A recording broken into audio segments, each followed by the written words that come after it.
Tudo bem, diário? Dia 10 de julho, vamos dar continuidade ao Equipes Ricas e Vencedoras no segundo dia, da onde nós paramos. Bom, o Código de Honra, introdução, 10/7.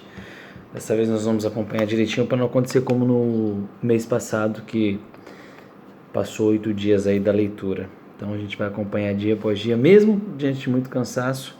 Vou procurar fazê-lo fielmente todos os dias, em um tempinho do dia, para seguir conforme foi agendado. Isso é importante, manter a fidelidade daquilo que a gente estabiliza ou estabelece para a nossa vida. Introdução ao Código de Honra. No dia 3 de janeiro de 2003, o time de futebol de Ohio State University enfrentou o campeão nacional Miami Hurricanes na decisão do Campeonato Nacional do Fiestball. Segundo analistas esportivos, essa acabou se tornando uma das partidas mais emocionantes da história do futebol universitário americano. Com know-how underdog, o Ohio State levou o jogo a um dramático segundo tempo de prorrogação. Como espectador e ex-gerente de aluno de equipe da Ohio State, não pude ajudar, mas fiquei totalmente envolvido na tensão e na animação do jogo. Além da partida em si, aprendi uma lição muito importante. Farei uma breve descrição da cena. Dois grandes times entraram em campo, havia uma energia incrivelmente alta no estádio. Os analistas faziam suas previsões. A multidão estava sentada na beira das cadeiras. Cada torcedor passou a semana sabendo que a temporada terminaria com esse duelo de titãs. O talento nos dois lados do campo era impressionante. As estratégias táticas e os planos de jogos eram simples, porém formidáveis. Desde o primeiro minuto da partida, cada jogador parecia disputar usando todo o seu potencial. As duas equipes cometeram erros, mas nenhuma delas perdeu o rebolado por causa disso. O jogo teve seus altos e baixos, mas a empolgação da torcida aumentava continuamente a cada instante. Para os jogadores, parecia que o cansaço diminuía à medida que o tempo passava. Ninguém entrou em pânico, não houve desordem. Os anos de prática, disciplina e concentração se fizeram valer até o último minuto da partida. Quem seria o vencedor? O favorito, que defendia a vitória consecutiva do campeonato? Ou os beliscos azarões? Foi uma disputa acirrada que levou à prorrogação. Como empataram novamente, as equipes foram ao segundo tempo da prorrogação, levando a torcida à loucura. Parecia que os dois times vitoriosos haviam se encontrado em campo para ver qual era a equipe predestinada. Assistindo essa partida como espectador, comecei a rir. Quanto mais demorava o jogo, mais eu tinha certeza do resultado. Por quê? Porque após anos trabalhando com excelentes equipes, descobri que os grandes campeões dos esportes, nos negócios e na família têm uma coisa em comum: uma verdadeira arma secreta. Não se trata de estratégia, plano, tecnologia, tampouco de truques ou distorções de um esquema antigo, e definitivamente não se trata de sorte. É um componente intrínseco ao código genético das organizações vencedoras e tão arraigadas no coração e na alma dos jogadores que, às vezes, tornam-se inconscientes. Ainda assim, sua existência é inegável. É algo que vem à tona em momentos de grande pressão, nos instantes críticos do jogo e na hora do tudo ou nada. Pode ser visto em crises familiares ou financeiras. Parece até também quando precisamos provar nossa capacidade ou simplesmente desistir. Essa arma secreta é chamada Código de Honra. Nos minutos finais do segundo tempo da prorrogação, os imbatíveis defensores do título campeões nacionais estavam posicionados na linha de 10 jardas, com 4 downs tentativas, para marcar um no. O Ohio State's Burke, até então considerado 15 point, deparou-se com o desafio de defender contra a mais poderosa equipe de futebol universitário americano. Dois times predestinados, qual deles venceria? Quase um passe de mágica, o Ohio State conseguiu manter o Miami fora da linha de fundo. A cada down bem sucedido, a multidão foi a loucura.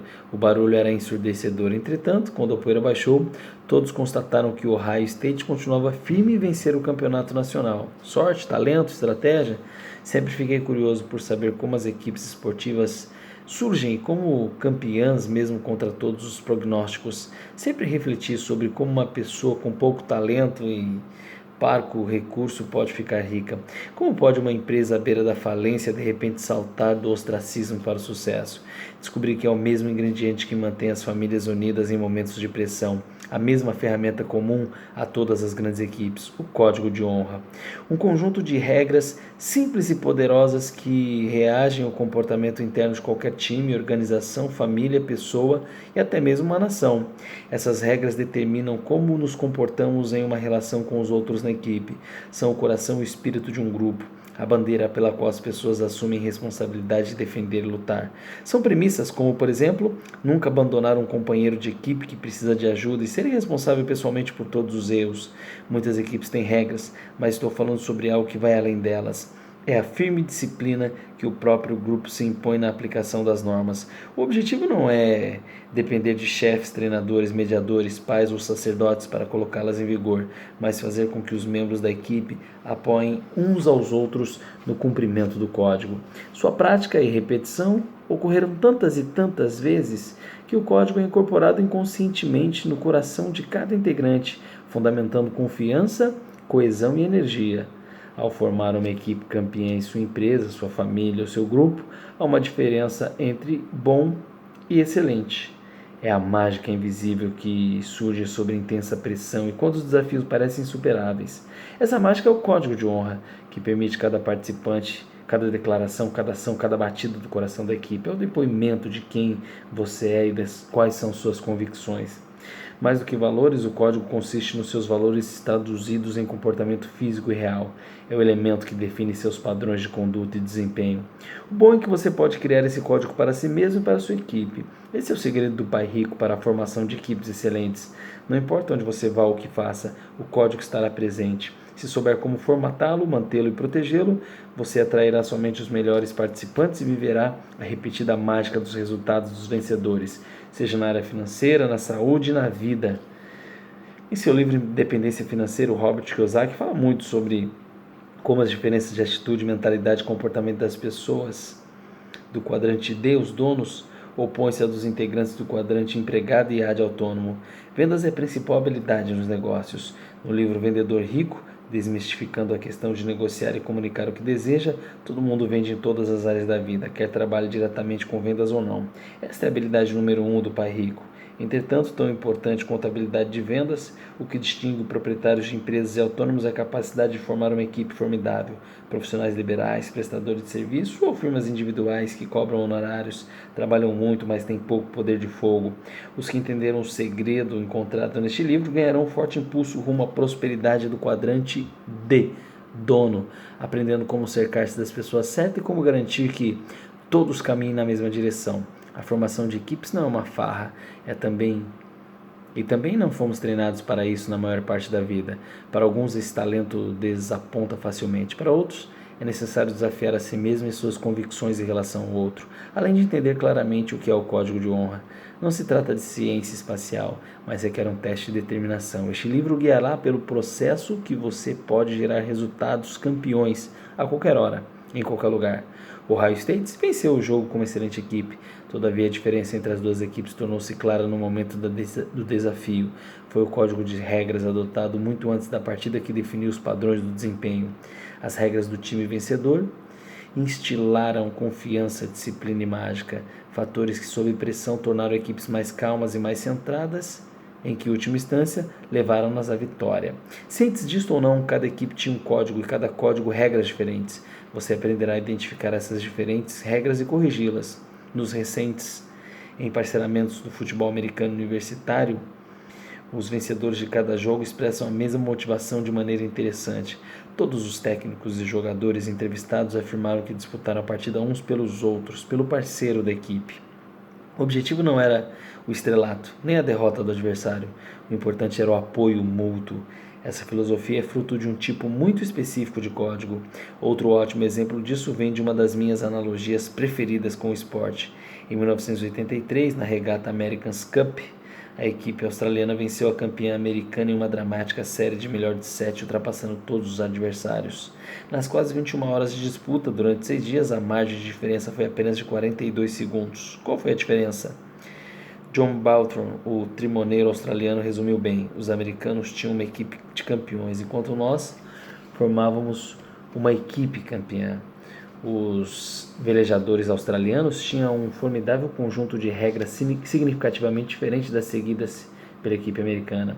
Você descobrirá como eles conseguiram isso ao término de ler este livro. Que você consiga, por meio do livro, formatar as suas equipes campeãs que tanto merecem. Você tem o direito de ser feliz, rico e de cercar-se de excelentes parceiros com a mesma visão e espírito de equipe.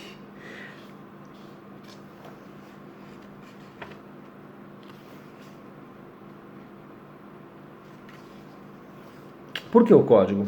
Faço palestras no mundo todo e tenho trabalhado com milhares de equipes e centenas de milhares de pessoas, ajudando-as a aumentar sua renda por meio das vendas e da formação de equipes campeãs. Parece que todas anseiam pela panaceia, que atrairá o grupo aos melhores integrantes e produzirá resultados extraordinários. Tenho a impressão de que também os pais querem alguma fórmula mágica para criar seus filhos e resolver problemas domésticos.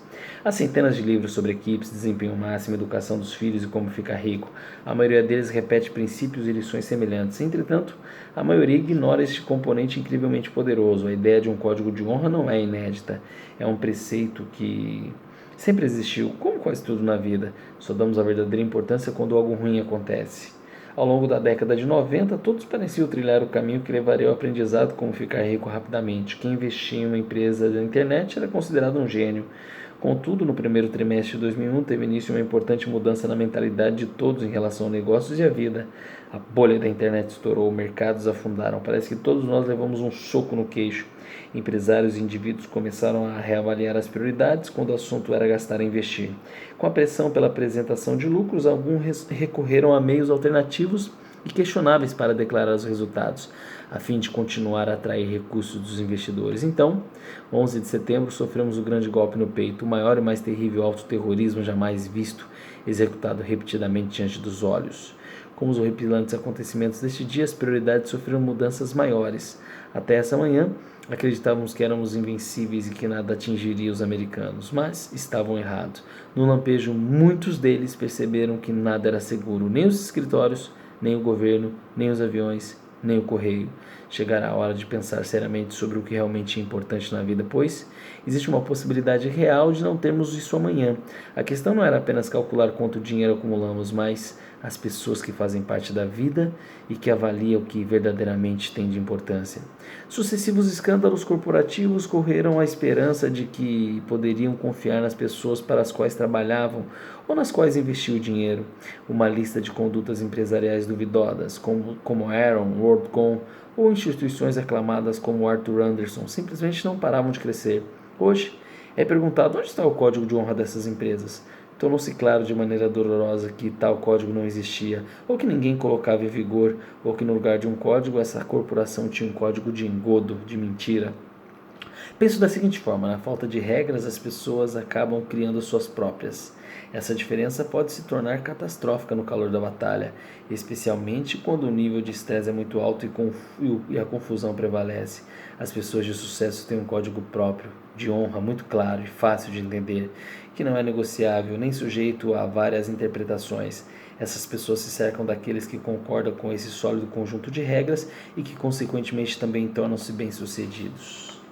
Mas não basta apenas ter um código. Se todos os integrantes não conhecem as regras ou não entendem as mesmas, a equipe não vai vencer. Os participantes do time precisam entender o código, assumir o compromisso e respeitá-lo.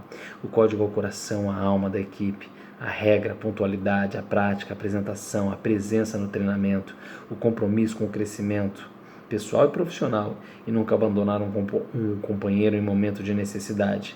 Isso não só garante o sucesso, como torna o jogo muito mais gratificante. Grandes relacionamentos não acontecem por acaso. Em geral, há um entendimento comum e um conjunto de regras que mantém pessoas unidas. Um código de honra é a pedra fundamental da cultura de qualquer organização, porque é a manifestação física das ideias, filosofias e ideais. As pessoas falam sobre criação de cultura nas organizações. Participei de várias iniciativas de criação, revitalização e mudança de cultura em grande escala. A essência da cultura é a ferramenta principal usada para estabelecer, renovar e difundir e demonstrar o verdadeiro código de honra. Desenvolver um código é gerar responsabilidade e um sentimento de apoio, além de ser uma declaração poderosa que você é focado nos objetivos pelos quais luta, claro, pela sua equipe. É o que define você e suas metas, isso é o que importa. Então, como se desenvolve um código de honra que será respeitado e seguido por todos os integrantes da equipe, seja nos negócios, na família ou na comunidade? Isso é o que nós estamos prestes a descobrir. Dica para a equipe: na falta de regras, pessoas acabam criando as próprias. Pessoas e grupos bem-sucedidos têm um código muito claro e fácil de entender. O desenvolvimento de um código gera responsabilidade e sentimento de apoio. E exercício: debata com a equipe sobre exemplos e desfechos de jogos e êxitos alcançados e resultados campeões nos negócios. Fala sobre o que você acredita que tenha feito a diferença, além do seu talento. Dê exemplos de organizações que têm a regra e que não conseguiram seguir, e peça para a equipe debater e dar opinião a respeito dessas organizações. Finalizamos aqui. Amanhã damos seguimento ao dia 11/7, com o tema Por que você precisa de um código de honra. O caminho se faz ao caminhar, nos vemos no próximo vídeo.